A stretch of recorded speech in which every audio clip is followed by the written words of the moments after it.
ஆண்டவராகிய இயேசு கிறிஸ்துவின் நாமத்தினால மறுபடியும் உங்கள் அனைவரையும் சந்திக்கிறதுல மிகுந்த சந்தோஷம். எல்லாரையும் பார்க்கும்போது ரொம்ப விசேஷமா இந்த நாளிலும் கூட என்னுடைய இருதயத்தினுடைய பாதம் என்னன்னா, நாம் எல்லாருமே நாட் ஒன்லி இப்போ சென்னையில் இருக்கிறவங்க மாத்திரமல்ல, நம்ம இப்போ கூடுகிற சிஎஃப்ஜிலும் கூட நான் இன்னும் வளரணும். அதான் ஆண்டவர் சொன்னது போல, பரிசுத்தமாக இருக்கிறவன் இன்னும் பரிசுத்தமாகட்டும், நீதி செய்கிறவன் இன்னும் நீதி செய்யட்டும் அப்படின்னு சொன்னாரு. அதே போல இன்னும் நான் வளரணும், தேவனை அறிகிற அறிவுல வளரணும், நம்ம பெருகணும் அப்படின்றது.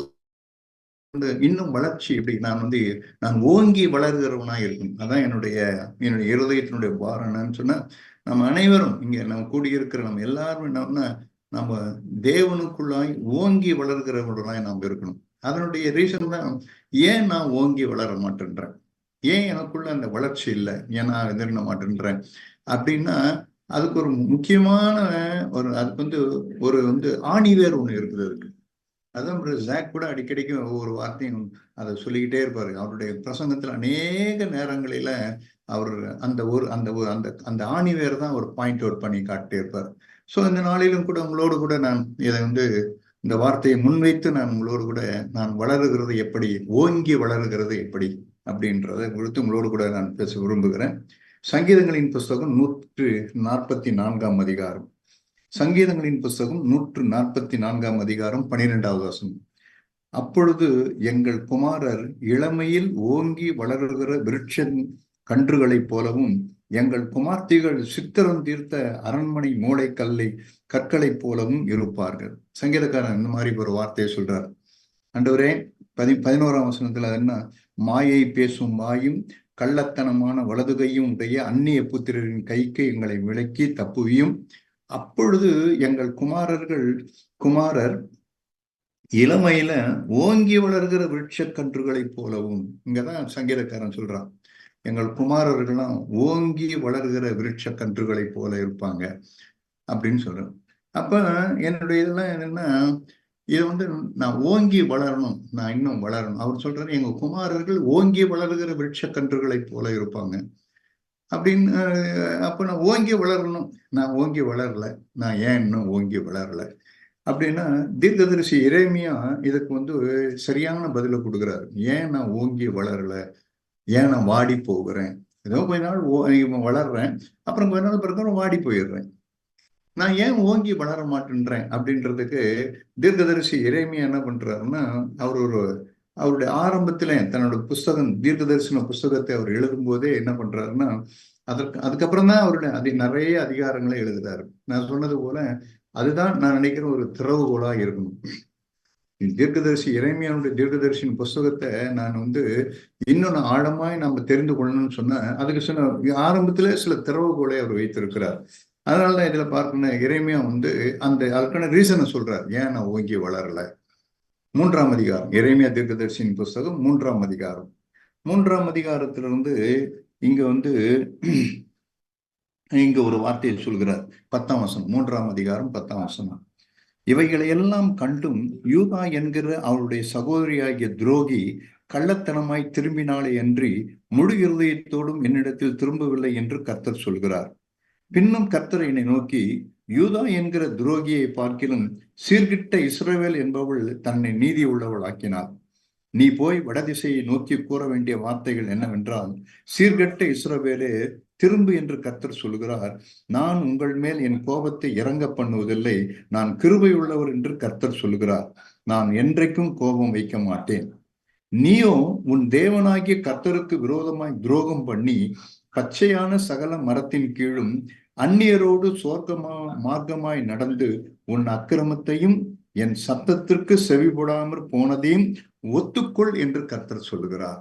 பாத்தீங்களா, ஆண்டவர் சொல்றதா என்ன சொல்றேன்னா, நீ இப்படி எல்லாம் இருக்கிற, இப்போ நீ ஏன் ஓங்கி வளரலன்னு சொன்னா, நீங்க ஓங்கி வளராத காரணம், இவ்வளவும் நீ செய்துட்டு நீ என் சத்தத்திற்கு நீ செவி கொடுக்க இல்லை அப்படின்றத நீ முதல்ல அட்மிட் பண்ணிக்க.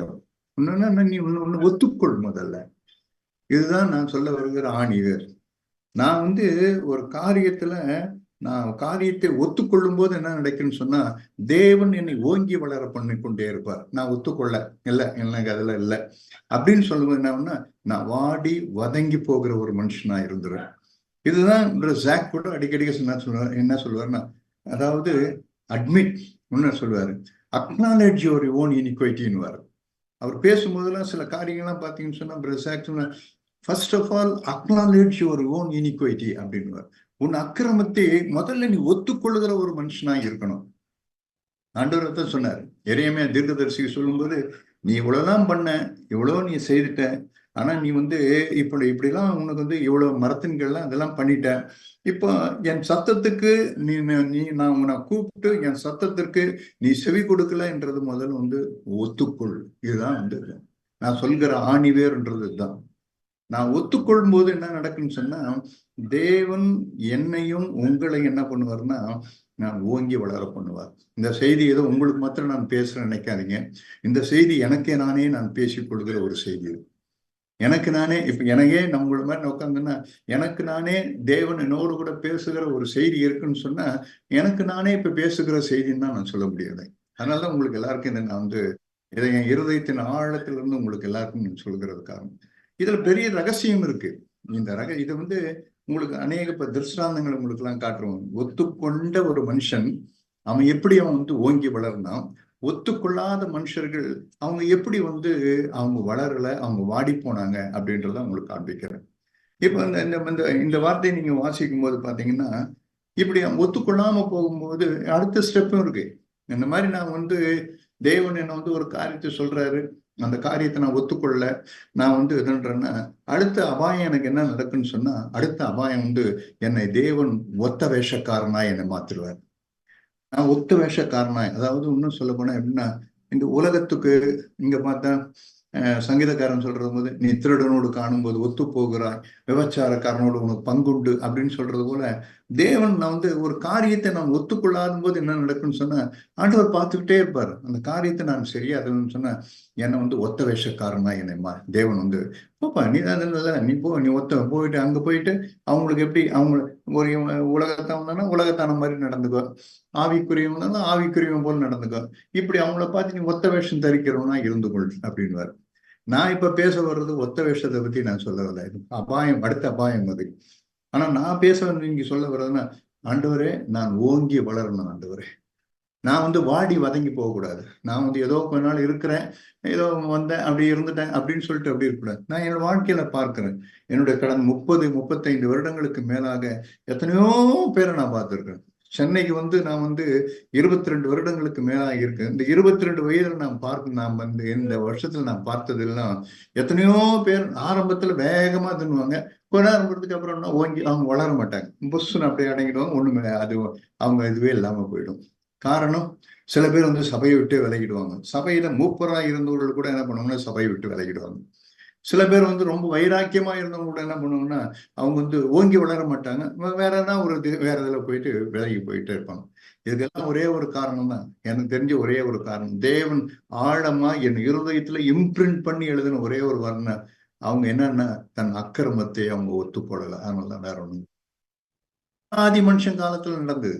ஆதி மனுஷர்கள் இருக்கும்போது தேவன் ஆதாமையும் ஏவாளையும் அவங்க 2 பேரையும் தேவன் அவனை தோட்டத்துல உருவாக்கிட்டு, எல்லா கனியும் நீங்க புசிக்கலாம், ஆனா இந்த கனியை மட்டும் புசிக்காதீங்க அப்படின்னு சொன்னாரு. அவங்க உடனே போயிட்டு அந்த கனியை தேவன் விளக்குன அந்த கனியை போய் புசித்தாங்க. புசித்த உடனே தேவன் பார்த்து, விளக்கப்பட்ட அந்த கனியை நீ புசித்தியா அப்படின்னு சொன்னா, அவங்க ஆமாண்டவரே நாங்க தான் புசித்தோன்னு டைரக்டா சொல்ல. உடனே அவங்க என்ன பண்ணாங்கன்னா, இல்ல நீ நீர் கொடுத்த அந்த ஸ்திரீ, அதனாலதான் நான் புசித்தேன் அப்படின்னு இவர் சொல்ல, அந்த அம்மாவை கேட்க அந்த அம்மா நீ சர்ப்பம் என்ன இதாயிடுச்சு அப்படின்னு சொல்லிட்டு 2 பேருமே என்ன பண்ணாங்கன்னா, புசித்தது ஆமாண்டவரே நாங்க இந்த மாதிரி உங்களுடைய வார்த்தைக்கு நாங்க செவி கொடுக்கல, தீர்க்கதரிசி எரேமியா சொன்னது போல என் வார்த்தைக்கு செவி கொடாமல் போனதை நீ ஒத்துக்கொள் அப்படின்னு அவர் சொன்னதை நான் என்ன பண்ணல, அவங்க அட்மிட் பண்ணிக்கல, அவங்கள அக்னாலஜ் பண்ணிக்கல. அதனால என்ன நடந்ததுன்னு சொன்னா, அவங்களுடைய ஏதேன் தோட்டத்தை விட்டு என்ன பண்ணாங்கன்னா, அவங்களே தோட்டத்தை விட்டு வெளியேற ஆரம்பித்தாங்க. ஒரே ஒரு காரணம் தான், அந்த நாளில தங்களோட அக்கிரமத்தை அவங்க ஒத்துக்கொண்டிருந்தாங்கன்னா சரித்திரமே வேறையாய் திரும்பி இருக்கும். இது ஏதேன் தோட்டத்துக்கு உள்ளே நடந்த ஒரு காரியம். இப்ப நான் உங்களோட கூட சமீபத்துல தேவன் எனக்கு உணர்த்தின ஒரு காரியத்தை அவங்களோட ஏதேன் தோட்டத்துக்கு வெளியேவும் இதே மாதிரி நடந்துச்சு. அதான் ஏதேன் தோட்டத்துக்கு உள்ள இருக்கும்போது தான் இவங்க தான் அக்கிரமத்தை ஒத்துக்கொள்ளாம தேவனுடைய சத்தத்துக்கு செவி கூடாம இவங்க போனிட்டாங்க. அவங்களும் தோட்டத்துக்கு வெளியே வந்துட்டாங்க. இப்போ ஏதேன் தோட்டத்துக்கு வெளியே வந்த பிற்பாடு அங்கே நடந்தது இன்னொன்னு இதே காரியம் தான் ஏதேன் தோட்டத்துக்கு வெளியே நடந்தது. வந்த முதல் மனுஷன் ஆதாம் ஏவாளும் வெளியே வந்தாங்க. வெளியே வந்த உடனே அவங்க 2 பேருமே அவங்க ஒரு பிள்ளையை பெற்றெடுத்தாங்க. முதல் பையன் காயின், 2வது பையன் தான் ஆபேல். அந்த முதல் பையன் அவங்க காயினை பெற்றெடுக்கும் போது 2 பிள்ளையும் பெற்றெடுத்தாங்க. 2 பேரும் காணிக்கை கொண்டு வந்தாங்க. காணிக்கை கொண்டு வந்து தேவனுக்கு முன்பாக படைத்தாங்க. படைக்கும்போது தேவன் ஆபேலுடைய காணிக்கையை தேவன் அங்கீகரித்தார். காயினுடைய காணிக்கையை தேவன் அங்கீகரிக்கலன்னு சொன்ன உடனே காயின் என்ன ஆயிடுச்சுன்னா உடனே அந்த முகநாடி வேறுபட ஆரம்பிக்குது. இப்போதான் ஆண்டவர் என்ன பண்றாருன்னா அவனோடு கூட பேச ஆரம்பிக்கிறார். அவனோடு கூட ஒரு மனுஷனுடைய பாத்தீங்கன்னா எனக்கு ரொம்ப ஆச்சரியமா இருக்கு. இப்படி ஆதாம் ஏவாள் தான் சொல்ற பேச்சை கேட்காம இப்படி ஆயிட்டாங்கன்னு பார்த்தா காயினும் கூட என்ன பண்ணா தேவனுடைய வார்த்தைக்கு அவனும் கூட செவி கொடுக்கல. இங்க பாத்தீங்கன்னா ஆதியாகமத்தின் புஸ்தகம் 4ஆம் அதிகாரம் 4ஆம் அதிகாரத்துல அங்க பார்த்தோன்னு 5ஆம் வசனம், காயினையும் அவன் காணிக்கையும் அவர் அங்கீகரிக்கவில்லை. அப்பொழுது காயினுக்கு மிகவும் எரிச்சல் உண்டாகி அவன் முகநாடி வேறுபட்டது. அப்பொழுது கர்த்தர் காயினை நோக்கி ஆண்டவர் பேச ஆரம்பிக்கிறார். உனக்கு ஏன் எரிச்சல் உண்டாயிற்று? உன் முகநாடி ஏன் வேறுபட்டது அப்படின்னு கேட்கிறாரு. கேட்டுட்டு நீ நன்மை செய்தால் மேன்மை இல்லையோ? நீ நன்மை செய்யாதிருந்தால் பாவம் வாசற்படியில் படுத்திருக்கும். அவன் ஆசை உன்னை பற்றி இருக்கும். நீ அவனை ஆண்டு கொள்வா என்றார். ஆண்டவர் உடனே அவனை பார்த்து சொல்றாரு, அப்பா உன் முகநாடி ஏன் வேறுபட்டுச்சு? ஏன் உனக்கு எரிச்சல் உண்டாகுது? நீ நன்மை செய்தா உனக்கு மேன்மைப்பா. தேவன் பேசுறாரு பாருங்க. அதை அவன் செவி கொடுத்துருந்தான்னா எப்படி ஆயிருக்கும் பாருங்க. நீ நன்மை செய்யறதா உனக்கு மேன்மை உண்டுப்பா. நீ நன்மை செய்யாம இருந்த நீ செய்யலன்னா பாவம் வாசற்படியில படுத்திருக்கும் தெரியுமா அப்படின்னு சொல்லிட்டு தேவன் என்ன பண்ணாருன்னா அவனோடு கூட பேச ஆரம்பிக்கிறார். இப்ப இவன் என்ன பண்ணா இதேதான் காயினும் அவனுக்கு இதேதான் செய்தான். காயின் என்ன செய்தான்னு சொன்னா தேவன் பேசுகின்ற வேளையில அந்த வார்த்தைக்கு அவன் செவி கூடாமல் ஆண்டவரே என் முகநாடி வேறுபட்டது, ஆண்டவரே எனக்கு எரிச்சல் உண்டாயிடுச்சுங்க ஆண்டவரே அப்படின்னு சொல்லிட்டு தன்னுடைய அக்கிரமத்தை காயின் ஒத்துக்கொள்ளல. அர்த்தம் வேற ஒண்ணும் கிடையாது. எனக்கு பிரியமான சகோதரனே சகோதரியே, நீங்க எப்படி இதுன்றீங்கன்னு எனக்கு தெரியாது. உங்களுடைய இருதயத்தின் ஆழம் நான் அந்த தியானிக்கின்ற வேலை எனக்குதான் ஆண்டவரே ஏற்கனவே அப்பா அம்மா இப்படி ஆனாங்க, அவங்கதான் இந்த ஒத்துக்கொள்ளல. அட்லீஸ்ட் இவன் முதல் பிள்ளைவன் தான், பூமியில பிறந்த முதல் பையன். ஆனா இவங்களும் கூட என்ன பண்றான்னா தன் அக்கிரமத்தை அவன் ஒத்துக்கொள்ளவில்லை. இதான் அபாயம், இங்க இருக்கிற அபாயம். நான் சொன்னது போலதான் ஓங்கி வளர வேண்டியவன் என்ன பண்ணிட்டான்னா வாடி வதங்கி போயிட்டான். அவன் மட்டும் ஆண்டவர்கிட்ட போயிட்டு நின்று, ஆண்டவரே நீங்க சொன்னது போல நான் என் முகநாடி எனக்கு வேறுபட்டுடுச்சு, எனக்கு எரிச்சல் உண்டாயிடுச்சுங்க ஆண்டவரே. ஆண்டவரே நீங்க பேசுனீங்க, நீங்க பேசின உடனே நான் அதை ஒத்துக்கொள்றேன் ஆண்டவரே. ஆமா ஆண்டவரே என்கிட்ட அது மாதிரிதான் முகநாடி தான் வேறுபட்டது. நான் இப்பொழுது எனக்கு எரிச்சல் தான், உள்ளத்துல எரிச்சல் தான் ஆண்டவரே இருக்கு. ஆண்டவரே எனக்கு உதவி செய்யுங்க. நீங்க வேற சொல்றீங்க நன்மை செய்தால் மேன்மை இல்லையோன்னு சொல்றீங்களே ஆண்டவரே. எனக்கு நன்மை செய்யணும்னு ஒரு எண்ணம் இல்லை, என் இருதயத்துல ஒரு தீமை தான் செய்யணும்னு இருக்கு. அந்த தீமையோட கூட இருக்கிற ஆண்டவரே, இப்ப தீமையா இருக்கிற ஆண்டவரே அப்படின்ட்டு தேவனிடத்துல தன்னுடைய காரியத்தை சொல்லி தங்கிட்ட இந்த நன்மை இல்லை, தங்கிட்ட தீமை தான் இருக்கு, இப்ப தீமை தான் யோசித்து கொண்டிருக்கிறேன், இப்ப தீமை செய்யதான் எனக்கு இது இருக்கு, எனக்கு இப்படிலாம் இருக்குங்க ஆண்டவரே, நீங்க சொன்னது உண்மைதான் அப்படின்னு சொல்லிட்டு தன்னை தேவனுக்கு முன்பாக தன்னை அட்மிட் பண்ணியிருந்தான்னு வச்சுங்களேன், தேவன் அவர் என்ன பண்ணியிருப்பார்னா சொன்ன வார்த்தையில அவர் மாறவே மாட்டார். அவர் மனம் மாற ஒரு மனுபுத்திரன் கிடையாது, அவர் பொய் சொல்ல ஒரு மனுஷனும் கிடையாது. அவர் என்ன சொல்லியிருப்பார்னா அந்த வார்த்தையை தேவனிடத்துல ஒத்துக்கொண்டு அவன் தேவனிடத்துல போயிருந்தான்னு சொன்னா நான் விசுவாசிக்கிறது என்னன்னா ஆபேலை காட்டிலும் தேவன் அவனை மேன்மையாய் வைத்திருப்பார். ஆமா, அவன் இன்னும் வளர்ந்திருப்பான். அது சரித்திரமே வேறையா மாறிடும். தியானிச்சு பாருங்க. இப்படி போய் காயின் போய் தேவனிடத்துல போய் தன் அக்கிரமத்தை ஒத்துக்கொண்டு, ஆண்டவரே என் முகநாடி வேறுபட்டது, எனக்கு எரிச்சல் உண்டாயிடுச்சு, எனக்கு நன்மை செய்கிறவனுக்கு எனக்கு இல்ல ஆண்டவரே, எனக்கு கிருபை கொடுங்க ஆண்டவரே, உண்மைதான் நீங்க சொன்னதை நான் அப்படியே அட்மிட் பண்ணிக்கிறேன், நான் அப்படியே ஒத்துக்கொள்றேன் ஆண்டவரே அப்படின்னு போயிருந்தான்னா தேவன் பார்த்து அவனை மெச்சு கொண்டிருப்பார். அவனை பார்த்துட்டு குட், வெரி குட், நான் உனக்கு ஏன் இதனால வந்ததுன்னு உனக்கு சொல்றேன், ஏன் உனக்கு இப்படிலாம் இருக்குன்னு இப்போ உனக்கு சொல்லித்தரேன். உனக்கு இந்த மாதிரி நீ உன்னை ஒத்துக்கொண்டல, நீ ஒத்துக்கொண்டபடினால இப்ப நான் என்ன பண்றேன்னா உனக்கு மேன்மையான வழிகளை காட்டுகிறேன்னு தேவன் காட்டிக்கிட்டே இருப்பார். அநேகத்துல தேவன் மேன்மை இப்படிலாம போகிறதுக்கு காரணம் என்னன்னா, நாங்க ஒரு காரியத்தை செய்துட்டு பிற்பாடு அந்த காரியத்தை ஒத்துக்கொள்றது கிடையாது.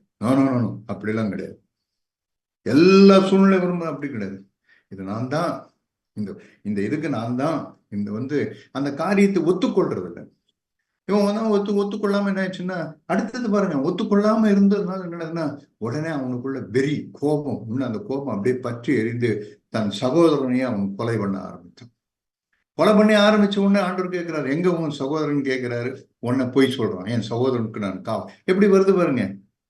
நான் ஒத்துக்கொள்ளாத போது என்ன கொலை பண்றேன், கொலை பண்ணதுக்கு அப்புறம் பொய் சொல்றேன், பொய் சொல்லி தேவன்கிட்ட போய் நானா என் சகோதரனுக்கு காவலாளியான்னு தேவனிடத்துல பார்த்து நான் பேசுறேன்.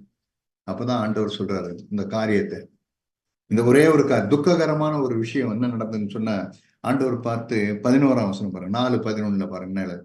இப்பொழுது உன் சகோதரருடைய ரத்தத்தை உன் கையிலே வாங்கி கொள்ள தன் வாயை திறந்து இந்த பூமியில நீ அப்படியே சுபிட்சமா இருப்பாய். நோ, இல்ல ஆசீர்வாதமா இருப்பாய், இல்ல அப்படி கிடையாது. இந்த பூமியில நீ எப்படி இருப்பனா, நீ சபிக்கப்பட்டவனாய் இருப்பாய். தேவன் பார்த்தாரு, அவன் வேற ஒண்ணுமே செய்யல. அவன் விபச்சாரம் பண்ணல, வேசித்தனம் பண்ணல, வேற எதுவுமே பண்ணல. அவன் தன் சகோதரன் கொலை பண்றதுக்கு கூட அவன் கொலை பண்றான். காரணம், இதுக்கெல்லாம் காரணம் என்ன தெரியுமா? ஒன்னே ஒண்ணுதாங்க, அவன் தன் அக்கிரமத்தை ஒத்துக்கொள்ள. தேவன் தன்னை அவனை பார்த்து, தேவன் அவனை பார்த்து, நீ உன் முகநாடி வேறுபட்டது, உனக்கு எரிச்சல் உண்டான்னு சொல்லுங்க. தேவனிடத்துல, ஆமா என் முகநாடி வேறுபட்டது, என் முகநாடி வேறுபட்டது, நான் எரிச்சல், எனக்கு அப்படியே எரியுது, எனக்கு எரிச்சல் உண்டாகுன்றத தன்னை தேவனிடத்துல அவன் அக்னாலேஜ் பண்ணிக்கல. அதுக்கு பதில் என்னம்னா, அதெல்லாம் ஒண்ணும் இல்லை, அது என் முகம் அப்படிதான் இருப்பேன், என் முகம் அப்படிதான் இருக்கும், பார்க்கறதுக்கு அப்படிதான் அப்படிதான் இருக்கும்.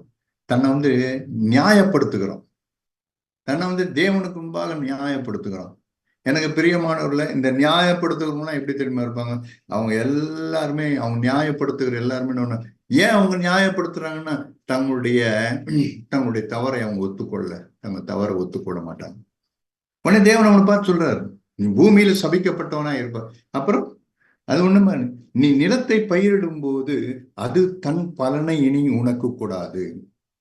இருக்க மாட்டேன். நீ நிலத்தை போடுவ, நீ பயிரிடுவ, இது பயிரிட்டா நிறைய மகசூல் வரும், நல்ல வேளாண்மை வரும், நல்ல வருவாய் வரும் அப்படின்ட்டு நீ பாட்டு விதையை தூக்கிட்டு இருப்ப, தண்ணியெல்லாம் ஊத்துவ, அது பாட்டுக்கு நல்லா புசு புசு புசுன்னு நல்லா பசுன்னு எல்லாம் வளர்ந்து வரும். நீ அறுவடைன்னு போய் பார்த்தீங்கன்னா அத்தனையும் களையா இருக்கும், இல்லைன்னா பதறா இருக்கும். தேவன் பார்த்தாரு. நீ நினைக்கிற அதெல்லாம் அப்படியே பார்த்து ஒரு நெல்லு பயிர நெல்லு மணி பிடிச்சா மாதிரி இருக்கும். ஆனா நீ அறுவடை போய் அறுத்து நீ உதவி பார்த்தா அத்தனையும் பதறா இருக்கும், பலன் இருக்காது. பார்க்கறதுக்கு பலன் கொடுக்கறது போல தெரியும், உனக்கு செழிப்பா இருக்கிறது போல தெரியும், ஆனா அது உனக்கு பலனை கொடுக்காது. ஏன்னா என்ன பண்ணிட்டான்? ஒன்னே ஒண்ணுதான் பிரியமானவர்களே, நான் சொன்னது போல இந்த ஆணி வேர் தான், வேற ஒண்ணுமே கிடையாது. எந்த ஒரு காரியத்திலையும் நான் ஆண்டவரே, நான் இந்த காரியத்துல நான் ஒத்துக்கொள்ளும் போது என்ன, தேவன் உங்களையும் என்னையும் ஓங்கி வளர பண்ணி கொண்டே இருப்பார். நான் ஓங்கி வளர்கிறவனா இருப்பேன். அடுத்து பாருங்க, அடுத்து என்ன சொல்ற, இந்த பூமியில நீ நிலையற்று அலைகிறவனாய் இருப்பாய். அப்படின்னா நீ ஒரு இடத்துல இருக்க மாதிரி இருக்க மாட்டேன். இந்த இடத்துக்கு போவேன், அங்க உனக்கு ஒண்ணும் நடக்காது. சரி, அங்க போவும் போவேன். இங்க அங்க பச்சையா இருக்கிற மாதிரி தெரியும், நீ அங்க போவேன், அதுவும் பச்சையா இருக்காது. அப்புறம் அங்க பச்சையா இருக்கும் போது அதுவும் பச்சையா இருக்காது. நீ அப்படி பார்த்து இங்க பச்சை இருக்குது, அங்க பச்சை இருக்குது, அது இருக்குது, இது இருக்குதுன்னு நீ பூமியில எடுப்பா சதா உன் கால்கள் என்ன பண்ண ஒரு இடத்துல நிலை நிற்காம நீ அலைந்து திரிகிறவனாய் நீ இருந்து கொண்டே இருப்பாய். நீ ஒரு இடத்துலயும் ஸ்டடியா இருக்க மாட்ட, நீ ஒரு காரியத்திலையும் ஸ்டடியா இருக்க மாட்ட, உன் குடும்பத்திலையும் ஸ்டடியா இருக்க மாட்டேன், வேலையிலையும் சரியா இருக்க மாட்டேன், நீ எதுலையும் சரியா இருக்க மாட்டேன், ஏன் சபையிலையும் கூட ஸ்டடியா இருக்க மாட்டேன் நீ. ஏன்?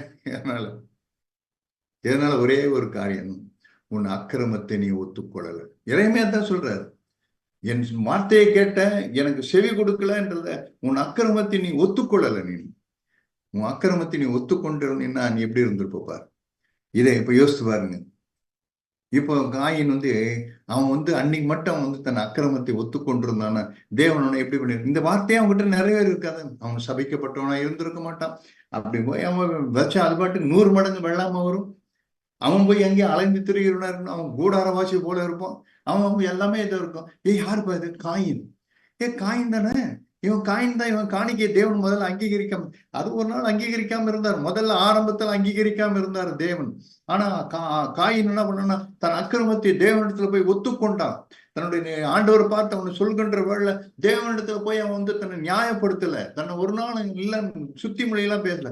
தேவனிடத்துல போய் அப்பட்டமாய் தேவனிடத்துல போய், ஆமாண்டவரே என் முகநாடி வேறுபட்டது, நான் தான் எரிச்சல் அடைஞ்சேன் ஆண்டவரே, என் தம்பியை கொல்லணுன்ற தீமை எனக்குள்ள இருந்தது ஆண்டவரே, நான் ஒத்துக்கொள்றேன், எனக்கு உதவி செய்யுங்கன்னு சொல்லிட்டு தேவனிடத்துல போய் அவன் கதறணும். தேவன் அவன் மேல இரக்கம் காண்பித்தார். ஏன்? நீதிமொழிகள் 28:13 எடுத்து வாசித்து பாருங்க. அது என்ன சொல்லுதுன்னு, தன் பாவங்களை மறைக்கிறவன் வாழ்வடைய மாட்டான், அவளை அறிக்கை செய்து விட்டு விடுகிறவன் இரக்கம் பெறுவான். தேவன் தன் பாவத்தை போய் அறிக்கையிட்டான். தேவன் சொல்லுகின்ற வேலை, உன் முகநாடி வேறுபட்டது, உனக்கு எரிச்சல் உண்டானது, உனக்கு தீமை செய்கின்ற எண்ணம் இருக்குன்னு சொல்லுங்க. ஆமாண்டவரே இருக்குன்னு தன் அக்கிரமத்தை ஒத்துக்கொண்டு தேவனிடத்துல அவன் மனம் திரும்பினான். அவன் தேவனிடத்துல அவன் தேவனோடு கூட உறவு, சரியான உறவு வச்சு கொண்டான். தேவன் பார்த்தாரு, நீ நன்மை செய்யணும், உனக்கு இல்ல உன்னை நன்மை செய்யத்தக்கதான் திராணி கொடுக்குறேன்னு சொல்லிட்டு தேவன் காயினுக்கு நன்மை செய்யும்படியான திராணியை கொடுத்தாரு. அதனாலதான் பாருங்க, அவன் விதைக்கிறான், 100 வருது. அவன் போய் பாருங்க, எல்லாமே அது பார்க்கறதுக்கு உதவுது. ஆனா ஒரு பயிர் எடுத்தோம்னா அதுல அது கிடைக்குது, ஒரு படி நெல்லு கிடைக்குது, இல்ல ஒரு படி தானியம் அதுல கிடைக்குது. ஏன்? தேவன் அவன் விதைபாடு போட்டான, அந்த விதைபாடு எப்படி வருதுன்னு சொன்னா அது அவனுக்கு அந்த பலனை கொடுக்கும். ஒண்ணு இல்லப்பா, 100 மடங்கு பலன் கொடுக்குது. அது தேவனே செய்தார். அவன் பூமியில பத்தியா அலைஞ்சிருக்கான பத்தியா ஒரே இதுல இருக்கிறான், ஒரு இடத்துல நிக்கிறான். தேவன் அதே இடத்துல அவனுக்கு மேல் அவனுக்கு பெருக பண்ணி பறந்து அவன் எப்படி இருக்கான், ஓங்கி வளருகிற விருட்சம் போல இருக்கிறான் பாரு. இப்போ பாத்தீங்களா? நான் ஓங்கி வளராதுக்கு ஒரே ஒரு காரணம், நான் என் அக்கிரமத்தை நான் ஒத்துக்கொள்ளல. அதான் காயினுடைய வாழ்க்கையிலிருந்து நான் கற்றுக்கொண்டவன். காயினுடைய வழி அவனுக்கு நான் கற்றுக்கொண்டேன். ஆண்டவரே, அன்னைக்கு மட்டும் காயின் தன்னை ஒத்துக்கொண்டிருந்தான்னா அவன் நிலைமை வேறு விதமாக இருந்திருக்கும். அவன் அலைந்து திரிகிறவனாக இருந்திருக்கவே மாட்டான். நாம் பிரியமானவர்களே, அதெல்லாம் நான் ரொம்ப இதெல்லாம் யோசித்து பாருங்க. இதை நான் தியானிக்கும் போதெல்லாம் எனக்கெல்லாம், ஆமா ஆண்டவரே, அன்னைக்கு காயின் அதை செய்துட்டான். ஆண்டவரே, நாங்க அப்படி இருந்துடவே கூடாது. யோசித்து பாருங்க, காயின் மேல கல்லடிக்கிறேன் நம்ம ஜஸ்ட் நாமே நான் யோசித்து பார்ப்போம். தேவன் என்னோடு கூட பேசுகின்ற, ஏன் நான் ஓங்கி வளரல? இன்னாராலதான் நான் இப்படி ஆகுறேன், நான் இன்னாராலதான் இப்படி இருக்கிறேன், நான் இப்படி இருக்கிறேன். நோ அப்படி கிடையாது. நீ அக்கிரமத்தை நீ ஒத்துக்கொள்ளல. இன்னும் தேவன் உனக்கு சொல்லி காட்டுறாரு, ஏய் நீதான் இந்த காரியம் தேவன் சொல்ற, நீ உன் அக்கிரமத்தை நீ ஒத்துக்கொள்ள மாட்டேன்ற. அதான் காரணமே. அதனாலதான் நான் ஓங்கி வளரல. அதனாலதான் குமாரர்கள் சங்கீதம் 144 சொன்னது போல, என் குமாரர்கள் ஓங்கி வளரல. அவங்க ஓங்கி வளரல. நான் ஓங்கி வளராம போகிறதுக்கு காரணம் இதுதான். இவன் ஒத்துக்கொள்ள. அதே நேரம் பாருங்க, ஓங்கி வளர்ந்த ஒரு மனுஷனை உங்களுக்கு காண்பிக்கிறோம் பாருங்க. அவன் எப்படி ஓங்கி வளர்ந்தான்னு பாருங்க. வேதத்தில் எழுதப்பட்ட முதல் புத்தகம் யோபுவின் புத்தகம். வேதத்தில் எழுதப்பட்ட முதல் புத்தகம் யோபுவின் புத்தகம். எல்லா வேத அறிஞர்கள் அப்படிதான் சொல்றாங்க. நம்முடைய ஆவிக்குரிய தகப்பன் ஜாக் கூட அடிக்கடிக்கு சொல்றாரு, வேதத்தில் எழுதப்பட்ட முதல் புத்தகம் யோபுவின் புத்தகம். அந்த யோபுவின் புத்தகத்துல பாத்தீங்கன்னு சொன்னா, அங்க யோபு பார்க்கும்போது, யோபு நண்பர்களா யோபு அப்படி இப்படின்னு பேசுவாங்க. அவருக்கு ஏற்பட்ட அந்த இதுல நண்பர்கள் அப்படி பேசுவாங்க, யோபு அப்படி இப்படின்னு பேசுவாரு, தேவன் அப்படி பண்ணாரு, இப்படி பண்ணாரு, அப்படி இப்படின்னு எல்லாம் சொல்லிட்டே இருப்பாரு. சொல்லிட்ட உடனே ஒரு சூழ்நிலை வரும், இடைப்படுவார். எலிக்கு இடைப்பட்ட உடனே எல்லாரும் என்ன பண்ணுவாங்கன்னா, அதுக்கு சேர்ந்த மாதிரி எல்லாத்துக்கும் பதில் கொடுத்துனே இருப்பாரு. இப்போ 38ஆம் அதிகாரம், யோபு 38ஆம் அதிகாரம்.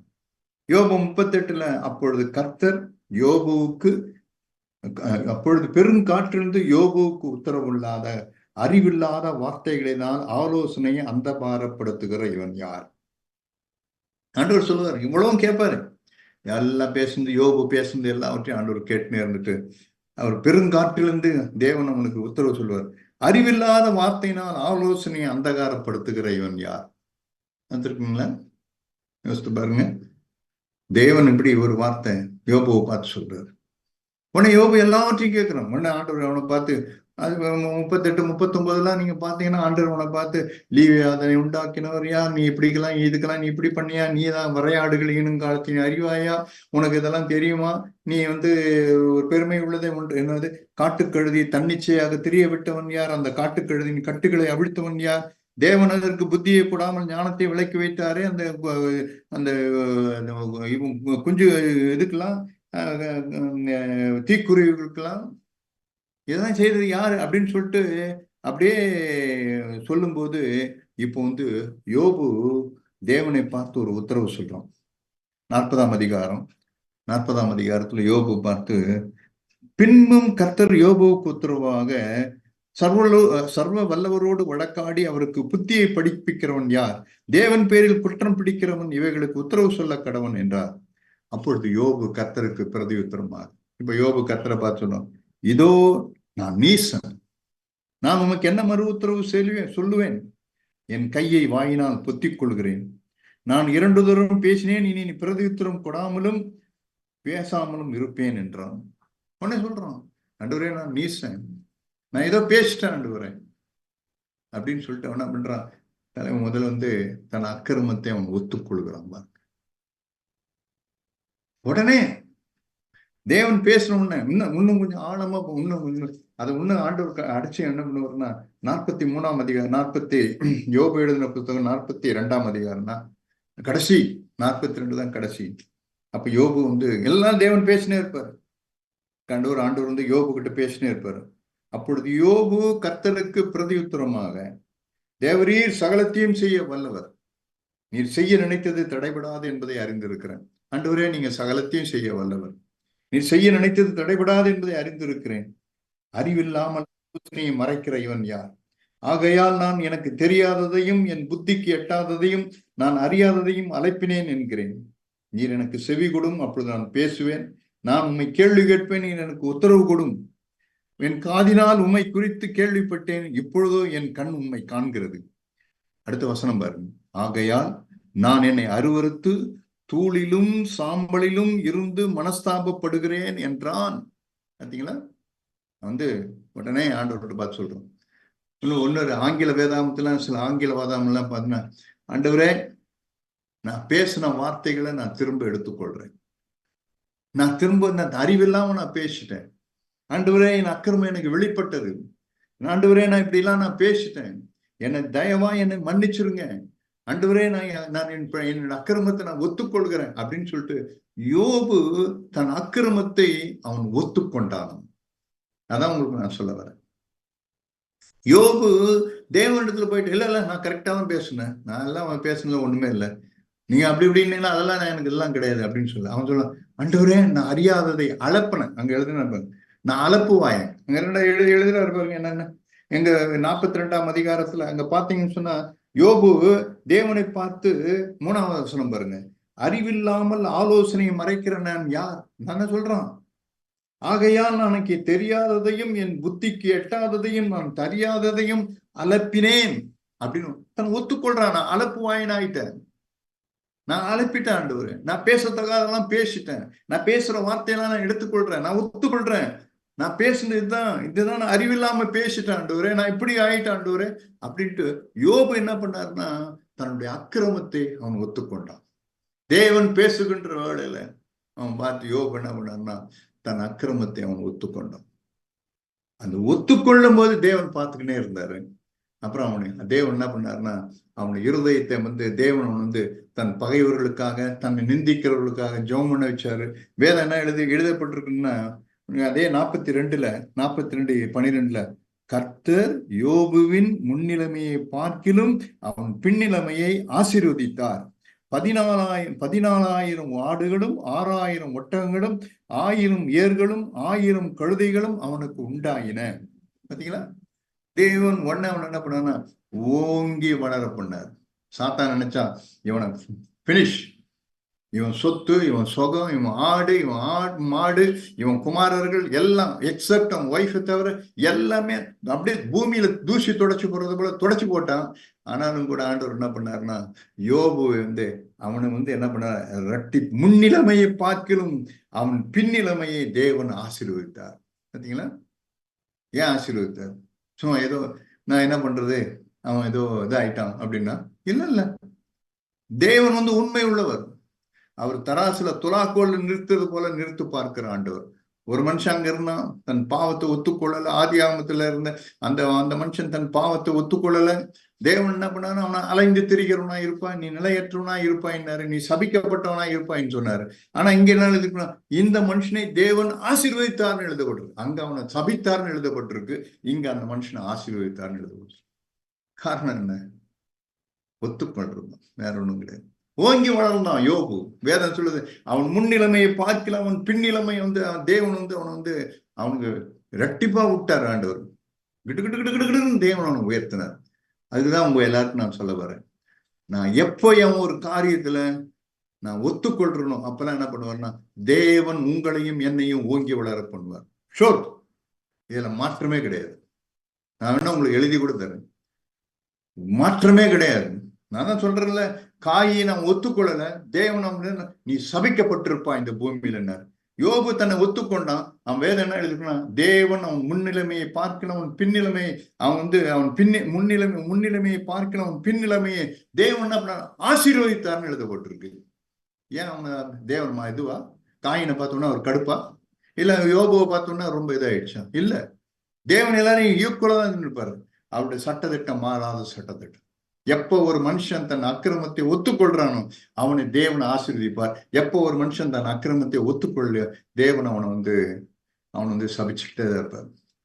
உங்களுக்கு தெரியுமா, இயேசு கிறிஸ்து அவர் சிலுவையில் அடிக்கப்படும் போது வலது பக்கத்துல ஒரு கள்ளன், இடது பக்கத்துல ஒரு கள்ளன், ரெண்டு பேரும் ரெண்டு கள்ளனை அவர் ரெண்டு பேரையும் அடிச்சு விட்டாரு. அப்ப ரெண்டு பேரும் அடிச்சு விட்டோடனே ஆண்டவர் என்ன பண்ணாரு, லூக்கா எழுதின சுவிசேஷம் 23ஆம் அதிகாரம் உங்களுக்கு காண்பிக்கிறேன் பாருங்க. இதனோட ஆழத்தை உங்களுக்கு காண்பிக்கிறேன். ஓங்கி நான் ஒத்துக்கொள்கின்ற வேளை தேவன் ஓங்கி வளர பண்ணுகிறார். லூக்கா 23ஆம் அதிகாரம் 23ஆம் அதிகாரத்துல 39 43 வரலாம் வாசிங்க. லூக்கா 23ஆம் அதிகாரம் 39 நான் வாசிக்கிறேன் பாருங்க. அங்க என்ன எழுதிருக்குன்னா, அங்க ரெண்டு கள்ளன் அறையப்படுறான். அப்ப ரெண்டு கல்லனை 39 லூக்கா 23:39 நீங்க பாத்தீங்கன்னு சொன்னா, அன்றியும் சிலுவையில் அறையப்பட்டிருந்த குற்றவாளிகளில் ஒருவன், நீ கிறிஸ்துவானால் முன்னையும் எங்களையும் ரட்சித்துக்கொள் என்று அவரை இகழ்ந்தான். பாத்தீங்களா? நல்லா யோசித்து பாருங்க. மற்றவன், நான் இங்க ஒண்ணு முக்கியமான உங்களுக்கு சொல்லித்தரேன் பாருங்க. எவ்வளவு வேதம் ஒவ்வொரு வார்த்தையும் எவ்வளவு பியூட்டிஃபுல்லா அதுல எவ்வளவாய் தேவன் ஞானத்தை மறைச்சு வச்சிருக்காருன்னு பாருங்க. இங்க ரெண்டு பேரும் என்ன பண்றான், அப்புறம் இகழ்றான் இயேசுவை பார்த்தவன். மற்றவன் அவனை நோக்கி, நீ இந்த ஆக்கினைக்கு உட்பட்டவனாய் இருந்தும் தேவனுக்கு பயப்படுகிறது இல்லையா? நாமோ நியாயப்படி தண்டிக்கப்படுகிறோம், நாம் நடப்பிக்கைகளுக்கு தக்க பலனை அடைகிறோம், இவரோ தகாததொன்றி நடப்பிக்கவில்லையே என்று அவனை கடிந்து கொண்டு அப்படின்னு அவங்க ரெண்டு பேரும் இருக்கிறான். அவன் சொல்றான், இவர் தலைவர் ஒத்துக்கொள்ள, நான் ஒத்துக்கொள்ள மாட்டேன், நான் யோக்கியன், நான் ஒண்ணுமே இல்லை, இவங்க தான் என்ன தெரியாம என் மேல பொய் குற்றச்சாட்டு போட்டு என்னை சிலுவையில் அடிச்சுட்டான், உங்களோட கூட சேர்ந்து என்னையும் போட்டு அடிச்சுட்டாங்க அப்படின்னு சொல்லிட்டு இயேசுவை பார்த்து இகழ்றான். ஆனா இன்னொருத்தன் என்ன பண்றான்னா, தன் அக்கிரமத்தை ஒத்துக்கொள்கிறான். பாருங்க, அது என்ன இருக்குன்னு சொன்னா, அவன் இன்னொருத்தன் பார்த்து என்ன சொல்றான்னா, அவன் மற்றவன் அவனை பார்த்து சொல்றான், நீ இந்த ஆக்கினைக்கு உட்பட்டவனா இருந்தும் தேவனுக்கு பயப்படுகிறது இல்லையா? நாமோ நியாயப்படிதான் தண்டிக்கப்படுகிறோம். நான் என்ன பொறுத்த வரைக்கும் ஐ அட்மிட் என்னுடைய பாவத்தை நான் அக்னாலஜ் பண்ணிக்கிறேன். ஐ அக்னாலஜ், நான் இதை ஒத்துக்கொள்றேன். நான் நியாயப்படிதான் தண்டிக்கப்படுகிறோம், நாம் நடப்பிக்கிறவர்களுக்கு தக்க பலனை அடைகிறோம். நம்ம செய்யறதுக்கு சிலுவையில இப்படி அடிச்சு கூடாதான், நம்மள கண்ணாப்புனா வெட்டி போட்டிருக்கணும், நம்மள சிலுவையில் அடிச்சு விட்டு நம்மள இன்னும் நல்லா பயங்கரமா நம்ம படிச்சிருக்கணும். அவ்வளவு அக்கிரமம், அவ்வளவு தன்னுடைய அக்கிரமத்தை அப்படியே பச்சையா ஒத்துக்கொள்றான் பாருங்க. ஒத்துக்கிட்டு தேவன் என்ன பண்ணார் பாருங்க, அடுத்த வசனம் காண்பிக்கிறேன், நான் ஸ்லோவா வாசித்து பாருங்க. அடுத்த வசனம் என்ன சொல்றதுன்னா, அடுத்த 42ஆம் வசனம் பாருங்க.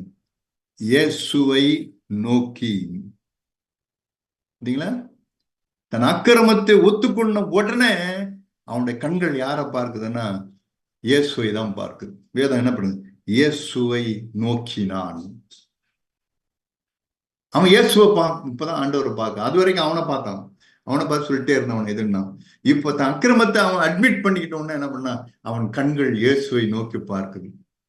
இயேசுவை நோக்கி பார்த்த உடனே அந்த வசனம் சொல்லுது, அப்புறம் ராஜ்யத்துல வரும்பொழுது நீ நினைத்துக் கொள்ளுன்றாரு. அடுத்தது 43ஆம் வசனம் பாருங்க. 42 என்ன சொல்லுது, 43 என்ன சொல்லுதுன்னு பாருங்க. 43, இயேசு அவனை நோக்கி, இவன் இயேசுவை நோக்குகிறான். 43ல என்ன சொல்லுதுன்னா, அவனை சொல்லுதுன்னா 43ல என்ன சொல்லுதுன்னா, அவன் இயேசு அவனை நோக்குகிறார். அப்ப என்ன அர்த்தம் இதுக்கு? தன் அக்கிரமத்தை ஒரு மனுஷன் ஒத்துக்கொள்கின்ற வேலை என்ன நடக்குன்னு சொன்னா, அவன் கண்கள் இயேசுவை நோக்கும். அந்த மனுஷன், எந்த ஒரு மனுஷன் தன் அக்கிரமத்தை ஒத்துக்கொள்கிறானோ அந்த மனுஷனை இயேசுவின் கண்கள் நோக்கும். பாத்தீங்களா? இயேசு யாரை பார்ப்பாரு? யாரும் எல்லாரையும் பார்த்துட மாட்டார் இயேசு. அவருடைய கண்கள் எல்லாரையும் நீ இதுவா கை தூக்கி எல்லாம் நீ இயேசுன்னு சொல்லிட்டா, தேவன் அப்ப பார்க்க மாட்டாரு. தன்னை நியாயப்படுத்துகிற அல்லது தன் அக்கிரமத்தை ஒத்துக்கொள்ளுகிற எந்த மனுஷனு இயேசு திரும்பி பார்க்கவே மாட்டாரு, கொஞ்சம் கூட பார்க்க மாட்டாரு. அது எப்படி தெரியும்? பக்கத்துல இருக்கிறவங்க திரும்பி பார்க்கவே இல்லையே. இந்த கலன்ல தான் பார்த்தாரு, ஆனா தன்னை தன் அக்கிரமத்தை ஒத்துக்கொள்ளான்னு இயேசு திரும்பி கூட பார்க்கலையே. அப்படின்னு என்ன அர்த்தம்? எனக்கு உள்ள ஒரு படிப்பனை என்னன்னா, எப்பெல்லாம் என் அக்கிரமத்தை நான் ஒத்துக்கொள்ள நான் இதுன்றனோ இயேசு என்னை பார்க்கவே மாட்டாரு. இயேசு என்னை பார்க்கவே மாட்டாரு. ஒரு நாளும் அவருடைய நான் இயேசுவை தரிசிக்கிறவனும் அவருடைய பிரசன்னத்தை என்ஜாய் பண்றவனா நான் இருக்கவே மாட்டேன். நான் அவருடைய சமூகத்துல போகின்ற வேலை எப்படி இருப்பேன்? விக்டர் பிரதர் அடிக்கடிக்கு ஒரு வார்த்தை சொல்லுவார், நான் ஆண்டவருடைய சமூகத்துக்கு போகும்போது ஆண்டவர் அங்க இருப்பார், அவர் பிரசன்னத்துல இருப்பேன். இருந்தவொன்னு ஆண்டவர் என்னை பார்த்து ஒரு வார்த்தை கேட்பேன், எதுக்கு வந்த நீனு அப்படின்னு கேட்பாராம்.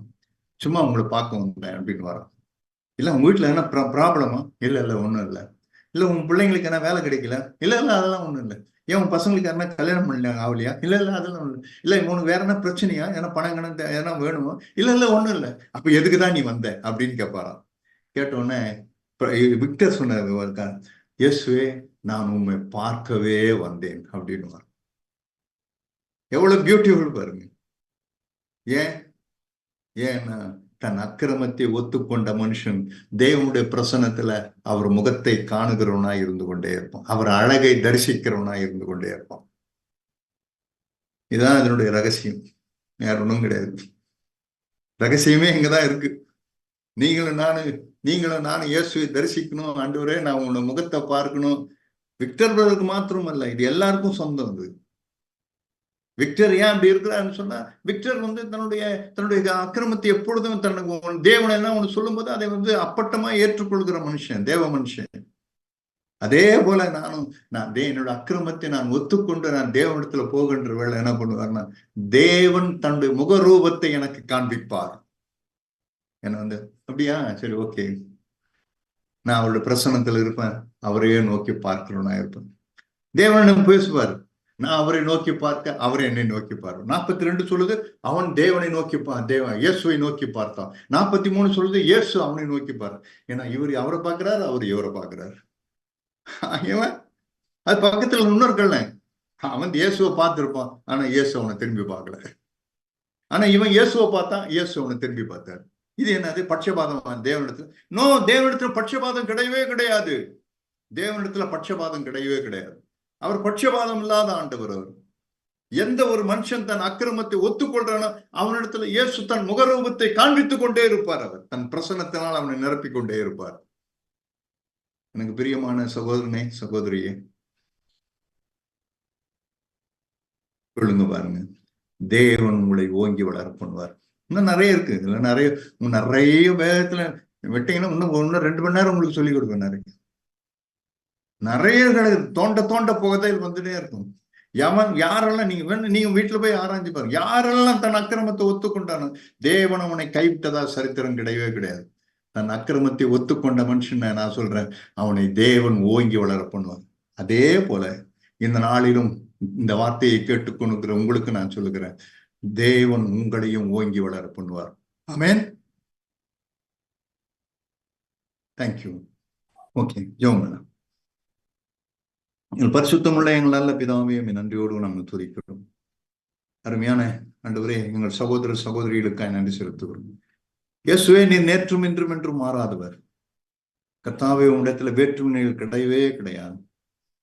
கர்த்தாவே, தன் அக்கிரமத்தை ஒத்துக்கொள்கிற எந்த மனுஷனையும் ஓங்கி வளர பண்ணுகிற தெய்வமே, இந்த நாளிலும் கூட அந்த வார்த்தைகளை கேட்ட உடைய பிள்ளைகள் ஒவ்வொருவரையும் ஆண்டவரே தேவரீர் ஓங்கி வளர பண்ணுகிறாங்க. சிஎஃப்ஜியில் இருக்கிற ஒவ்வொரு குடும்பமும் ஒவ்வொரு சகோதரனும் சகோதரியும் ஆண்டவரே இனி வரும் நாட்களில் ஓங்கி வளர்கிற விருட்சங்களாய் ஆண்டவரே காணப்படத்தக்கதாய் தேவன் பிள்ளைகளை அபிஷேகம் பண்ணுங்க, ஆசீர்வதிங்க, இரக்கமாயிருங்க. ஆண்டவரே, நம்முடைய ஆசீர்வதிக்கப்பட்ட ஆணிகள் பாய்ந்த கரத்தை ஒரு சிரசின் மீது வைப்பீராக. நம்முடைய வலதுகரம் அவர்களை தாங்கட்டும்.